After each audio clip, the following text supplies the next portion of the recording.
హరే కృష్ణ. ఎలా ఉన్నారు?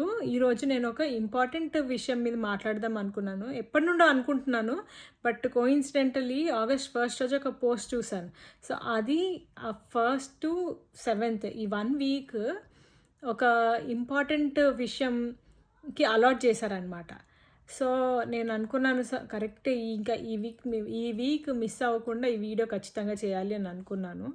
అండ్ అంతలోపే ఇంకో వీడియో చూసాను నేను. సో, దాంట్లో ఉన్న కథ నేను చెప్పే టాపిక్‌కి చాలా క్లోజ్‌గా రిలేట్ అయినట్టు అనిపించింది. ఈ కథ మీరందరూ తెలుసుకోవాలి. అండ్ కుదిరితే ఆ వీడియో ఏంటో కూడా మీకు చెప్తాను. ఖచ్చితంగా వినండి ఆ వీడియో. సో, కథలోకి వెళ్ళిపోదాం మనం. కథ స్టార్ట్ చేద్దాం. ఏంటంటే ఒకరోజు శివయ్య పార్వతీమాత దగ్గరికెళ్ళి, పార్వతి, అసలు ఈ మనుషులందరూ ఈ మాయలో పడున్నారు. ఏంటో ఈ మాయ, వీళ్ళు ఎప్పుడు ఆత్మతత్వం గురించి తెలుసుకుంటారో అని అని అన్నాడంట. అయితే ఊరికేనే అమ్మవారే కదా యోగమాయ అవతారము, మాయ చేసేది అమ్మవారే. సో, అమ్మవారు సైలెంట్గా అవును అని అన్నారంట. ఇంకా ఎక్కువ అమ్మవారిని రెచ్చగొడదామని, అసలు ఈ యోగమాయ, ఈ మాయ అంత ఏముంది, ఈ అసలు ఆత్మతత్వం ముందు ఇదంతా ఎందుకు వీళ్ళకి, ఎప్పుడు అర్థమవుతుంది అసలు ఏంటి ఈ మాయకి, అసలు వాల్యూవే లేదు కదా అన్నట్టు అలా అన్నాడంట. అయితే అమ్మవారు ఇంక ఈసారి ఇంకా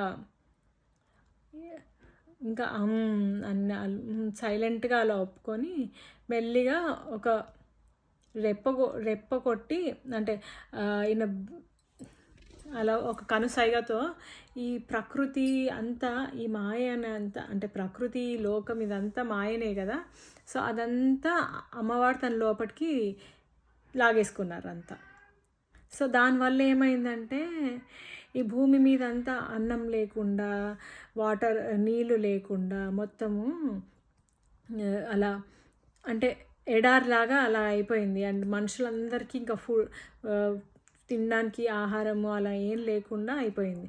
సో పరమశివుడేమో ఒక దగ్గరికి వెళ్ళి తపస్సు చేసుకోవడానికి చేసుకోవడం కూర్చున్నారంట.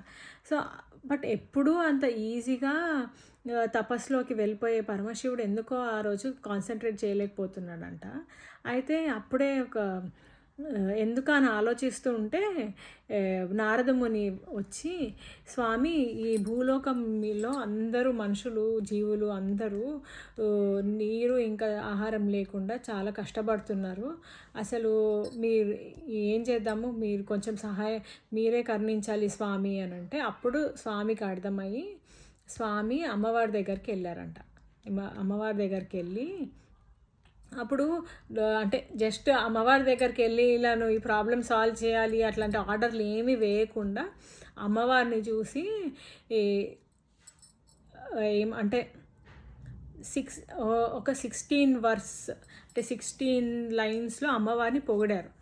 సో అది అంటే 16 అంటే ఒక షోడశోపచార సేవలాగా అమ్మవారిని పొగిడారు. అంటే ఆహారాన్ని అన్నిటినీ ఇచ్చే తల్లివి నీవే అని. అంటే ఇక్కడ మనకి తెలుస్తుంది, అంతటి స్వామి అయినా కూడా అమ్మని, అంటే తన వైఫ్ అయినా కూడా అమ్మవారిని అమ్మలానే అలా పూజించారనమాట ఆ సిచ్యువేషన్లో.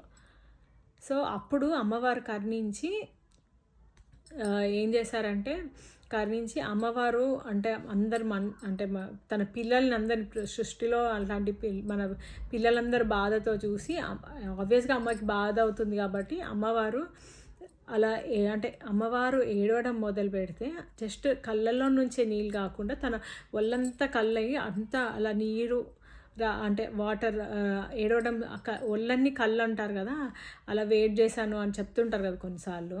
సో అలా ఏడవడం స్టార్ట్ పెడితే అప్పుడు ఆ వాటర్తో ఎడారిలాగా ఉన్న భూమి మళ్ళీ ఆ నీళ్ళు అమ్మవారి ఈ కన్నీరుతో అవే నదుల్లాగా పారాయి అన్నమాట. సో మనకి ఇప్పుడు ఉన్న నదులన్నీ అమ్మవారి నుండే వచ్చాయి. సో అందుకే అమ్మవారిని శటాక్షి అని అంటారంట. అండ్ ఇంకా ఆ నీరు, ఆ వాటర్ అవన్నిటి నుండే అమ్మ లోపటి నుండే మనకి వివిధ రకరకాలైన కూరగాయలు అవన్నీ అమ్మవారి నుండే అప్పుడే అంటే భూమి మీద పెరగడం స్టార్ట్ అయ్యాయంట. సో మనం తినే అన్నము, ఇంకా తాగే నీరు అది జస్ట్ అలా వచ్చింది కాదు, అది అమ్మవారి బాడీలో ఒక పార్ట్. సో మనము అన్నంని చూసే విధం, నేను ఇది విన్నాక అనిపించింది, మనము అన్నం చాలాసార్లు వేస్ట్ చేస్తాము, అంటే అన్నం తిరస్కరిస్తుంటారు చాలామంది. మనము జస్ట్ అన్నము ఆహారము దాన్ని తిరస్కరించట్లేదు, మనము అవమానించేది అమ్మనే అని. సో నాకు అనిపించింది ఓకే, ఇలా అంటే ప్రతి స్త్రీకి కూడా ఒక స్టేజ్ వస్తుంది, అంటే మనం అంటే ఒక అమ్మ కూడా, అంటే ఆ ప్రతి స్త్రీ ఒక అమ్మ అయినప్పుడు, అంటే మీకు ఇప్పుడు నెక్స్ట్ చెప్పే టాపిక్ మీకు అర్థమవుతుండాలి. మనం ఫస్ట్గా అంటే ఒక బేబీ పాప పుట్టినప్పుడు మనం ఏం చేస్తాము, మన లోపటి నుండి వస్తుంది, ఏమొస్తుంది, ఆహారము మన లోపటి నుండే వస్తుంది. సో అప్పుడు మనం ఏంటి, పుట్టిన శిశువుకి మనము అన్నపూర్ణాదేవి లాంటి వాళ్ళం, అంటే ఒక ఒక అమ్మ అన్నపూర్ణమాత లాగానే ఉంటుంది. సో బ్రెస్ట్ ఫీడింగ్, ఇప్పుడు మీకు అర్థమవుతుంది నేను మాట్లాడాలనుకునేది అంటే బ్రెస్ట్ ఫీడింగ్ మన లోపటి నుండి మన ఇచ్చే ఆహారము బేబీకి, అప్పుడు మనం ప్లే చేసే రోల్ అన్నపూర్ణమాత లాంటి రోల్. ఆహారం మనం ఇస్తున్నాం, పోషణ ఇస్తున్నాం బేబీకి. బట్ ఇప్పుడు ఉన్న సిచ్యువేషన్ ఏంటంటే చాలామంది మదర్స్ బ్రెస్ట్ ఫీడింగ్ ఇవ్వట్లేదు. అంటే నేనేం బ్లేమ్ చేయట్లేదు మదర్స్ని, బట్ మదర్స్కి కూడా చాలా అంటే ప్రాబ్లమ్స్, బ్యాక్గ్రౌండ్ సిచ్యువేషన్ కూడా చాలా ప్లే చేస్తుంది. నేను చాలామంది చూశాను. నేను పర్సనల్గా అంటే నాకున్న 2 బేబీస్కి నేను బ్రెస్ట్ ఫీడ్ చేశాను. అండ్ కొంతమంది అమ్మో అవునా ఇన్ని రోజులు బ్రెస్ట్ ఫీడ్ చేశానని. నేను 2.5 years వరకు బ్రెస్ట్ ఫీడ్ చేశాను. నేను 2 బేబీస్కి 2.5 years వరకు మినిమం బ్రెస్ట్ ఫీడ్ చేశాను. అది చాలామందికి కొంతమంది పర్సనల్గా అలా చేయకూడదు, ఎందుకు చాలామంది పెద్దవాళ్ళు కూడా అంటారు. బట్ నేను యాజ్ అ మదర్ చూశాను, బ్రెస్ట్ ఫీడ్ చేస్తున్నప్పుడు అండ్ అది ఆపినాక వాళ్ళ ఇమ్యూనిటీ లెవెల్స్, రోగాన్ని అంటే ఏదైనా చిన్న జలుబు దగ్గు వాళ్ళు ఫేస్ చేస్తున్నప్పుడు అది ఎంత తొందరగా తగ్గుతుందో అది నేను చూశాను, పర్సనల్గా చూశాను. అండ్ నేను ఒక విషయంలో నేను చాలా లక్కీ, ఎందుకంటే నేను ఫస్ట్ టైం మా ఫస్ట్ బాబు పుట్టినప్పుడు నాకు చాలా స్ట్రాంగ్ సపోర్ట్ మా హస్బెండ్, మా మమ్మీ, మా అక్క, ముగ్గురు నాకు ఎప్పుడు బాటిల్ ఫీడ్ ఇవ్వు అని చెప్పలేదు. పాలు వస్తాయి ఇవ్వాలి అంతే. అంటే అదొక స్ట్రాంగ్ సపోర్ట్ సిస్టమ్ నాకు. వాళ్ళు ఎప్పుడు నన్ను డౌట్ చేయలేదు, నీకు రావట్లేదు పాలు, నువ్వు ఎందుకు బాటిల్ ఫీడ్ ఇద్దాము అని ఎప్పుడు అలా అనలేదు. వస్తాయి ఎందుకంటే మా మమ్మీ మాకు బ్రెస్ట్ ఫీడ్ చేసింది, మా అమ్మ మమ్మల్ని పిల్లలం మేము ముగ్గురికి బ్రెస్ట్ ఫీడ్ చేసింది. అండ్ నేను 3 years వరకు బ్రెస్ట్ ఫీడ్ చేసింది. అండ్ అది నాకు చాలా మంచిగా కూడా అనిపిస్తుంది. పర్సనలీ నా గట్ హెల్త్ చాలా సూపర్గానే ఉంటుంది దేవుడి దయ వల్ల. అది దేవుడిది ఒక దయ అనుకుంటే మా అమ్మ దయ కూడా దాంట్లో. ఎందుకంటే ఎప్పుడూ అంత ఓపికగా నాకు బ్రెస్ట్ ఫీడ్ చేయడం మా అమ్మ గొప్పదనం. సో అలాగే నా పక్క నుండి నన్ను ఎంకరేజ్ చేసింది మా మమ్మీ, మా హస్బెండ్ అండ్ మా అక్క ట్విన్ బేబీస్కి బ్రెస్ట్ ఫీడ్ చేసింది. అండ్ అసలు నాకు వాళ్ళు ఒక ఇన్స్పిరేషన్. అండ్ సో నాకు అదే అనిపిస్తుంది. నేను నా ఫ్రెండ్స్కి కూడా చాలామందికి సజెస్ట్ చేశాను, బట్ కొంతమంది చేయలేకపోయారు అండ్ వాళ్ళకి పర్సనల్గా ప్రాబ్లం. నేను బేసికలీ న్యూలీ అంటే ఒక బేబీ మదర్ డెలివర్ అయ్యాక ఆ సిచ్యువేషన్ నిజంగానే కొద్ది కష్టంగానే అనిపిస్తుంది. అంటే ఇమోషనల్ లెవెల్, హార్మోన్ చేంజెస్ వల్ల, ర్యాపిడ్ హార్మోన్ చేంజెస్ వల్ల, అవన్నిటి వల్ల మదర్కి స్ట్రెస్ ఉంటుంది. అండ్ సో మదర్కి ఎలాంటి ఎన్వైర్న్మెంట్ ఉండాలంటే పక్కన ఉన్న వాళ్ళందరూ సపోర్ట్ చేయాలి. నేను చూసాను మా పర్సనల్గా నా ఫ్రెండ్ వాళ్ళకి, కొంతమందికి ఏమో అంటే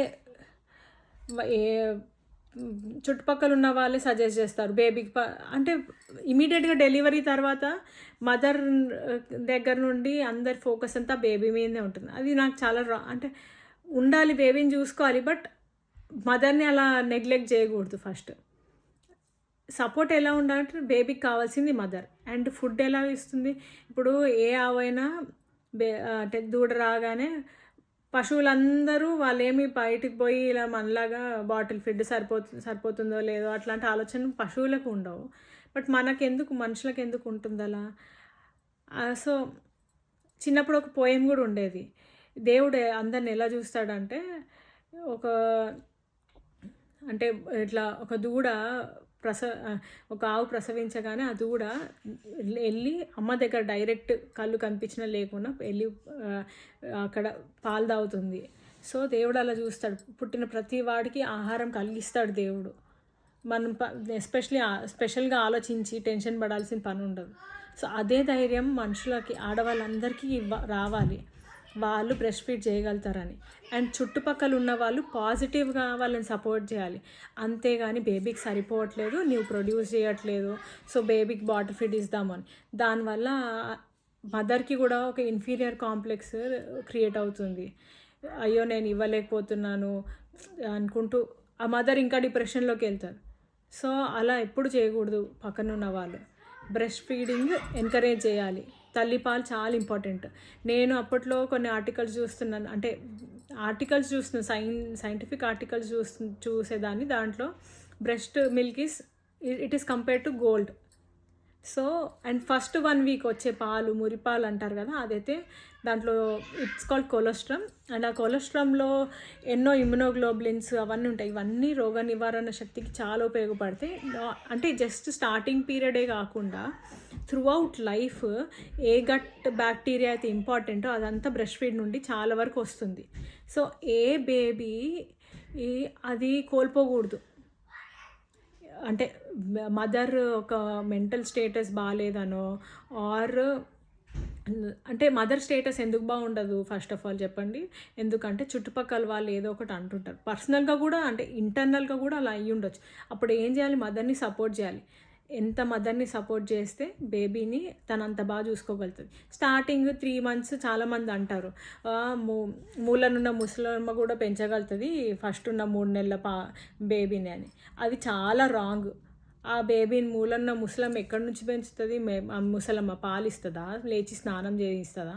ఇట్లాంటి మాటలు అనేవాళ్ళు చాలామంది ఉంటారు. బట్ అది చాలా తప్పు. అది ఫస్ట్ కరెక్ట్ కాదు. చూసుకోవాల్సింది మదర్ని చూసుకుంటే ఆ మదరే బేబీని చూసుకుంటుంది. ఆ మదర్కి ఇవ్వాలి ఆ శక్తి.